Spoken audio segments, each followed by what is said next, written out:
नमस्तुभ्यम। हर हर महादेव। आप सबको पता है कि सावन का बहुत ही पवित्र महीना चल रहा है और 2 अगस्त को शिवरात्रि का बहुत ही पावन सा पर्व है।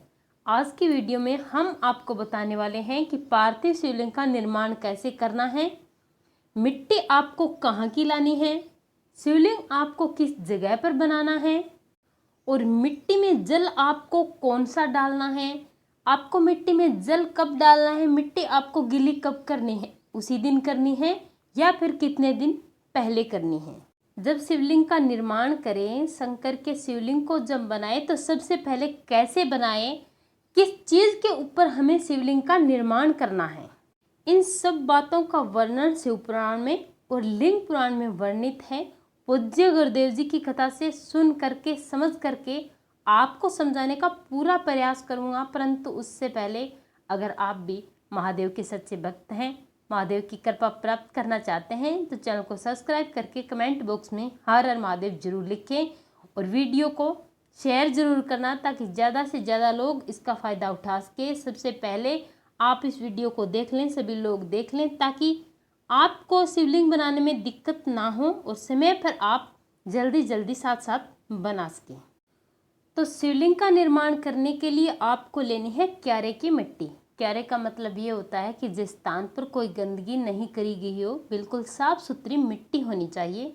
और मिट्टी को घर में लाने के बाद आपको थोड़ा सा पानी से इस मिट्टी का सिंचन कर देना है, यानी कि मिट्टी को पवित्र कर देनी है। आपको मिट्टी पर जल के छींटे देने हैं। और पवित्र आपको किस जल से करना है तो गंगा जल से करना है। किसी भी पवित्र नदी के जल से आपको इस मिट्टी को पवित्र करना है। इस मिट्टी में पवित्र नदी का जल डालकर, आपके घर में गंगा जल है तो आप गंगा जल डालकर इस मिट्टी को पवित्र करें। सबसे पहला काम आपको यही करना है। और अगर आपके घर में किसी भी पवित्र नदी का जल या गंगा जल नहीं है तो आप जल में थोड़ा सा इत्र डालें और इससे मिट्टी का सिंचन करें, मिट्टी को पवित्र करें। देखिए, मिट्टी का सिंचन करना, इसको पवित्र करना, ये बहुत ही महत्वपूर्ण रखता है। मिट्टी में जल आपको कब देना है, ये बहुत ही महत्वपूर्ण बात है। अगर आप उसी दिन जल देते हैं तो आपका ये शिवलिंग मान्य नहीं होता है।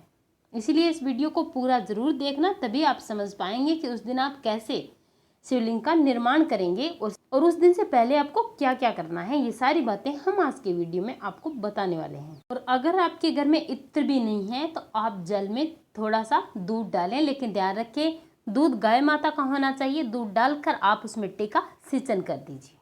अगर आपको गाय माता का दूध नहीं मिलता है, दूध नहीं है, तो आप जल के अंदर एक बेलपत्री डालें और उस जल से उस मिट्टी का सिंचन करें। और अगर बेलपत्र नहीं है तो जल में पीपल का पत्ता डालकर मिट्टी का सिंचन करें। जो भी आपको मिलता है इससे आपको मिट्टी का सिंचन जरूर करना है। ये नहीं कि आपको शिवलिंग बनाना है उसी दिन आप मिट्टी का सिंचन करें। जिस दिन आप 1 दिन पहले या 2 दिन पहले मिट्टी घर में लेकर आते हैं तो उसी दिन आपको मिट्टी का सिंचन करना है। परंतु ध्यान रखें, मिट्टी आपको 1 दिन या 2 दिन 4 दिन 5 दिन पहले लेकर आनी है। जिस दिन शिवलिंग बनाना है उस दिन मिट्टी बिल्कुल ना लेकर आए, ऐसा बिल्कुल भी नहीं करना है। पूज्य गुरु जी ने अपनी कथा में ये बात स्पष्ट बताई है। भले ही आप ज़्यादा पानी ना डालें, लेकिन थोड़ा सा छींटा आप जरूर लगा दीजिए। लेकिन हो सके तो आप मिट्टी को 1 दिन पहले ही गीला कर दें। पूरी मिट्टी को गीला नहीं कर पाते हैं तो इसका सिंचन थोड़ा सा छींटा लगाकर आप जरूर करें 1 या 2 दिन पहले। आप शिवलिंग चाहे 10 दिन बाद बनाओ, 15 दिन बाद बनाओ, 3 दिन बाद बनाओ, लेकिन जिस दिन आप मिट्टी घर आते हैं उसी दिन पवित्र जल से मिट्टी का सिंचन हो जाना चाहिए। फिर उसके बाद अगर आप प्रातः में शिवलिंग बना रहे हैं तो ब्रह्म मुहूर्त में मिट्टी को आप गला दो। परंतु गलाना किस जल से है तो शिव महापुराण की कथा कहती है कि अगर आपको आज शिवलिंग का निर्माण करना है, शाम को अगर आप शिवलिंग का निर्माण कर रहे हो तो आपके घर में जो पानी का मटका होता है, हंडा होता है, रसोई घर में या किसी भी जगह पर आप पीने का पानी मटके में भरकर रखते हो तो उसके नज़दीक में एक कलश रखें, उसमें ताज़ा जल भर दें और उसे एक प्लेट से या किसी भी ढक्कन से ढक दीजिए और उस पर एक चावल का दाना रख दीजिए। उस जल को लेना है, चाहे वो जल आप 1 घंटा 2 घंटा आधा घंटा रख सकते हैं। हो सके तो आप पहले दिन ये मटका भर कर रखें, नहीं तो आप मिट्टी गलाने से 1 घंटा पहले इस जल को रख सकते। रसोई घर में अन्नपूर्णा का निवास होता है, पलिंडे के पास पितरों का निवास होता है। तो अन्नपूर्णा और पितर सब रसोई घर में विराजमान होते हैं।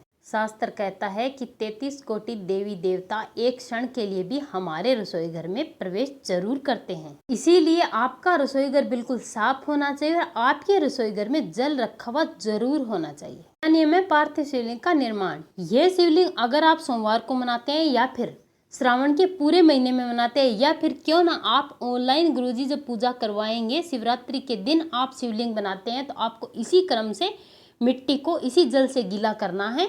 उस पलिंडे का जल लेना है आपको और उसी से मिट्टी को गलाना है। ये पहले मिट्टी लानी है और पहले इसको सींचना है। इस प्रकार से इस क्रम से आपको ये शिवलिंग बनाना है। चाहे आप वो शिवलिंग शिवरात्रि को बनाएं, सोमवार को बनाएं या फिर श्रावण के पूरे मास में बनाएं। और अगर आप मिट्टी लेकर आ गए 2-4 दिन आपके घर में रखी हुई है, आपने लाते ही पानी का छिट्टा नहीं दिया है, 2 दिन छिट्टा नहीं दिया है और आपने तुरंत छींटा दिया और शिवलिंग बना दिया तो उसका कोई प्रमाण नहीं है और ना ही आपको इस बात का कोई फल मिलेगा। ये बात शिव पुराण में स्पष्ट लिखी है और पूज्य गुरुजी ने भी अपनी कथा में इसको स्पष्ट किया है। जो आपने अपने घर के मटके के पास एक मटका रखा, उसमें जल डाला प्लेट से ढककर, जिस पर आपने चावल का दाना डाला और उस जल से आपने शिवलिंग की मिट्टी को गीला किया, शिवलिंग का निर्माण किया। तो उससे इसका निर्माण क्यों किया जाता है इसका वर्णन भी पद्म पुराण, लिंग पुराण, भविष्य पुराण कि जब हम इस कलश का जल डालते हैं तो उस जल में पितरों का भाव आ जाता है, अन्नपूर्णा का भाव आ जाता है, घर में लक्ष्मी का भाव आ जाता है, संपदा का भाव आ जाता है।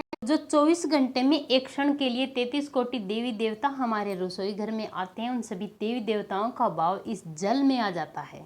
और वो जल जब हम इस मिट्टी में मिलाते हैं तो गंगा, यमुना, सरयू इन सब का आनंद इस मिट्टी में इस जल को डालने से आ जाता है और इसको डालने से वो मिट्टी पवित्र हो जाती है और स्वयं देवादिदेव भोलेनाथ के स्वीकार करने लायक ये मिट्टी हो जाती है। मिट्टी की और जल की बात होगी। अब बात करते हैं कि हमें शिवलिंग का निर्माण कैसे करना है। तो इसके लिए आपको एक पात्र लेना है और एक बेलपत्री लेनी है। सबसे पहले उस पात्र में आपको नीचे एक बेलपत्री रखनी है और इसी बेलपत्री पर आपको शिवलिंग का निर्माण करना है। सीधे शिवलिंग का निर्माण आप नहीं करेंगे, इसका कोई प्रमाण नहीं है और ना ही भोलेनाथ इसको स्वीकार करेंगे। शंकर भगवान के शिवलिंग का जब आप निर्माण कर रहे हो तो आप सबको पता है कि शंकर कितने शक्तिशाली है। उनकी जटा में स्वयं माँ गंगा का निवास है, गंगा बहती है, तो आप सीधे ही उनका कर सकते हैं। इसको झेलने के लिए आपको इसके नीचे बेलपत्री रखनी होती है और इसी बेलपत्री पर आप इस शिवलिंग का निर्माण कर सकते हैं। किसी भी साधारण पात्र में इसका निर्माण नहीं किया जा सकता और ये बात विदेश्वर संहिता में वर्णित है। और ध्यान रखें एक बात का विशेष कि शिवलिंग बनाते समय बेलपत्र की जो डंडी होगी वो आपको उत्तर दिशा में रखनी है थाली के अंदर जब आप शिवलिंग का निर्माण करेंगे तब। इसके बाद जो गलाई हुई मिट्टी है वो आपको इस बेलपत्री पर डाल देनी है और डालने के बाद आपको श्री शिवाय नमस्तुभ्यं मंत्र का जाप करते हुए दोनों हाथों से आपको लिंग का निर्माण करना है। लिंग की आकृति आपको बनानी है। पहले आपको जलाधारी नहीं बनानी है, सबसे पहले आपको शिवलिंग का स्वरूप बनाना है और शिवलिंग का स्वरूप बनाने के बाद उसी लिंग के पास आपको थोड़ी सी और मिट्टी डालनी है और इसके बाद आपको जलाधारी का निर्माण करना है। पहले शिवलिंग का स्वरूप बनाएं, उसके बाद दूसरी मिट्टी और लेकर आपको जलाधारी बनानी है। अब शिवलिंग बन गया, जलाधारी बन गई। आप सबको पता है कि शंकर जी का पूरा संपूर्ण परिवार शिवलिंग में निवास करता है। और अब बात करते हैं सबसे जरूरी बात की। तो अगर आपने पार्थिव शिवलिंग का निर्माण करा है तो उस शिवलिंग का विसर्जन रात्रि होने से पहले विसर्जन करना बहुत ही जरूरी है। परंतु हाँ, जब आप शिवरात्रि के दिन शिवलिंग का निर्माण करेंगे तब आपको पूरी रात रखे रहने देना है। लेकिन अगर शिवरात्रि का अगर विशेष पर्व आता है तो आपको विसर्जन दूसरे दिन करना है। रात्रि में आप अपने घर पर शिवलिंग को रख सकते हो। हरतालिका तीज का दिन है तो आप रात्रि में रख सकते हो। बड़ी तीज है, छोटी तीज है, उस पर आप शिवलिंग बनाते हैं तो आप रात्रि में रख सकते हैं। श्रावण के पवित्र महीने में भी आप रात्रि में शिवलिंग को रख सकते हो। लेकिन अगर बाकी के दिनों में आप शिवलिंग का निर्माण करते हैं तो आपको विसर्जन करना पड़ता है।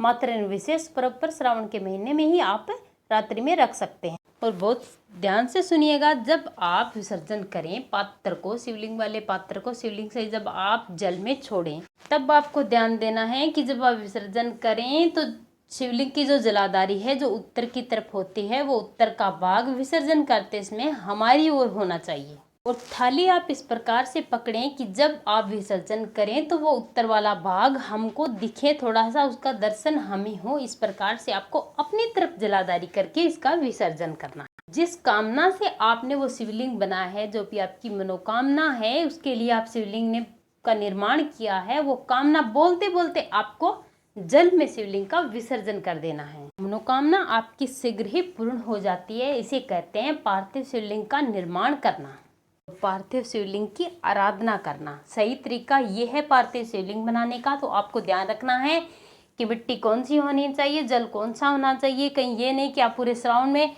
पार्थिव शिवलिंग का निर्माण कर रहे हैं और आपको यही नहीं पता कि आपको मिट्टी कहाँ से लानी है, मिट्टी को कब भिगोना है। तो वीडियो को पूरा देख के शेयर जरूर करना और इस बात पर गौर जरूर करना, तभी आप फल प्राप्त कर पाएंगे।